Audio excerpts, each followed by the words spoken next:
Hey guys মানুহজনৰ লগত আহিছোঁ বালি নিবলৈ। বালিখিনি ৰাস্তা কিনাৰত আছে, বহুত আগতে দেখুৱাইছিলোঁ বাৰু। আৰু এতিয়া এয়া দেখিছেনে মানুহজনে এনেকৈ ভৰাই আছে। জয়ে আকৌ হাতেৰে গৈ পেলাই এমুঠি এমুঠি দি পেলাই বাপেকক সহায় কৰি দিছেগৈ। তাৰপিছত তাই ইয়াত দেখিছে কি ধুনীয়াকৈ খেলি আছে।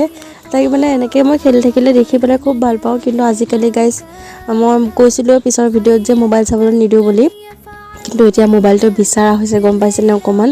মানে মই যে কি কৰিম কি নকৰিম লাগিছে। আপোনালোকে বাৰু কি কৰে মোক উপায় এটা দিবচোন। আপোনালোকৰ ল'ৰা ছোৱালীকো এনেকৈ এইটো বয়সত মোবাইল চাইছেনে নাই চোৱা, বা কমেণ্ট কৰি পেলাই মোক জনাব নাপাহৰিব একেবাৰে। মই বহুত সহায় পাওঁ। ভিডিঅ'টো লাইক কৰি দিব, শ্বেয়াৰ কৰিব। আৰু মানে বালি চালি ভৰাই হৈ গ'ল, কিন্তু মানে মোৰ মাথাত এটা কথাই চলি আছে, ছোৱালীজনী যে মোবাইলটো চাবলৈ যে লৈছে, মানে বহুত অসুবিধা হৈছে আৰু এতিয়া। তাৰপিছত বাৰু যিয়ে নহওক, এতিয়া তাৰ মাজতে খেলিবলৈও দিম, আকৌ মোবাইলটোও চাই অকণমান। আৰু এয়া বালিখিনি লৈ আহিছোঁ, আহি পেলাই এতিয়া আকৌ সেইখিনি কৰি মেলি লৈ এয়া বাইতাহঁতৰ ঘৰত আহিছিলোঁ কাম এটাত। তাকে আহিলোঁ, আহি পেলাই এয়া দুইটা ৰাখিবে আৰু জয়া বহি আছে। সিহঁতৰ ঘৰতো বেছি টাইম নাথাকিলোঁ, আগবেলাতে গুচি আহিলোঁ। আহি পেলাই দেখিছেনে বাইদেউহঁতৰ ঘৰৰ পৰা বস্তু কেইটামান দিছে, তাইহে লয়।